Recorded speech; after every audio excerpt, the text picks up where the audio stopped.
Kumezuka na ukosefu wa usalama katika kaunti ya Kisii na hasa vitongoji ambao vinazunguka mji wa Kisii. Hii ni kufuatia na mauaji ambayo yamefanyika kutokana na yale ambao ni majambazi yalivamia jamaa mmoja na kumkimbisha hadi kumuulia nje ya ua wa jamaa mwingine katika kaunti ya Kisii. Nimeshambuliwa na majambazi na kwa bahati mbaya wakaulia my neighbor mwenye anaishi hapa karibu hapa chini, wakamuua kwa compound yangu. Walipomoa nyumba yangu ni kama walikuwa wanataka kuingia ndani wakisema wao ni askari.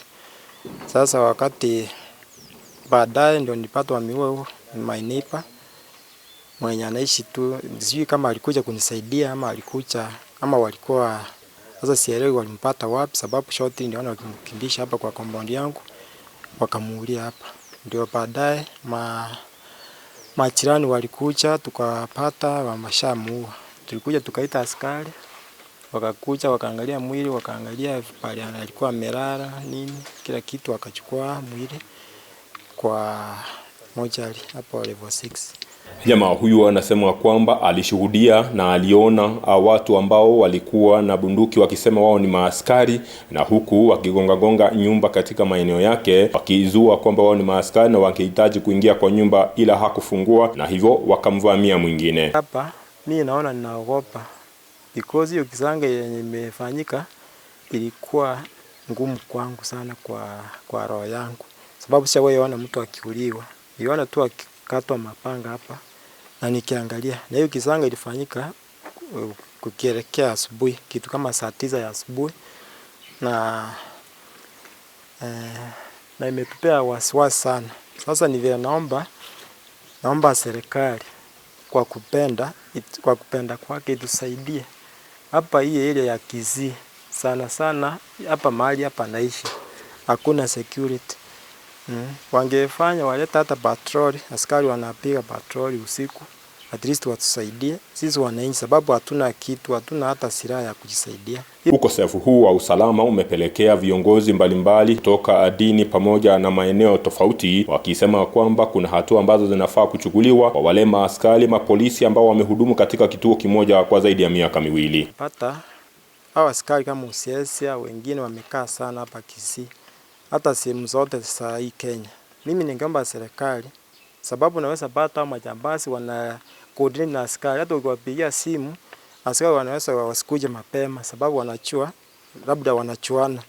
So wanaweza waacha majambazi wafamie watu ndio wakuje baadaye. Sasa naomba serikali itusaidie, kama ni transfer wapiwe transfer, at least hata miaka 2 watu wanapiwa transfer, askari wengine wanaletwa kwa hii area, ndio yani kukata hiyo network kama iko hiyo ya majambazi. Kama kuna network ya majambazi na askari, hii itatusaidia sana kukata hiyo network. Hata askari wa polisi akikaa mahali muda mrefu, hiyo area inakaa kama kwake, wanazoeana na wananchi wapo. Anastahili kuja within 3 months ameenda. Sisi tunaomba serikali kuu angalia ile protocol yenye wanatoa pale, ile authority wanatoa pale juu ifika hapa chini, kwa sababu tunasikia kuna wengine wakipata transfer, wakifika mahali wamezoea, wakipata pesa, pesa zikianza kunyesha wanafurahia hiyo mahali, sasa wanaongana huko juu, transfer ikitokea wana block.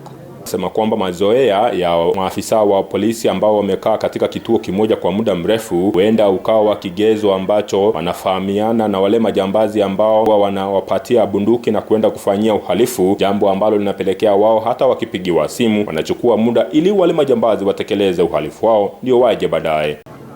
Askari akikuja hapa kama amepewa transfer hapa, akae muda mfupi aende, mgeni akuje.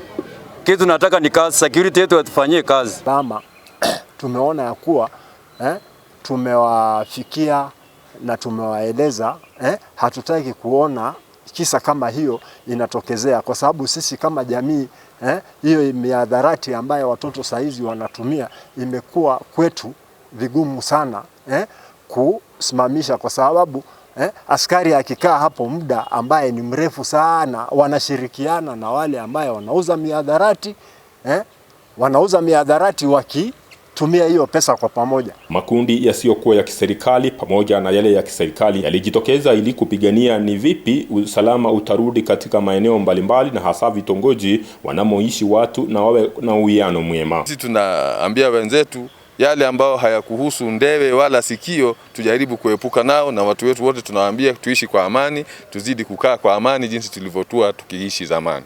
Na other organizations tunafanya kazi na Supreme Council of Kenya Muslims kwa kutarget clergy ambao wako kwa misikiti na makanisa.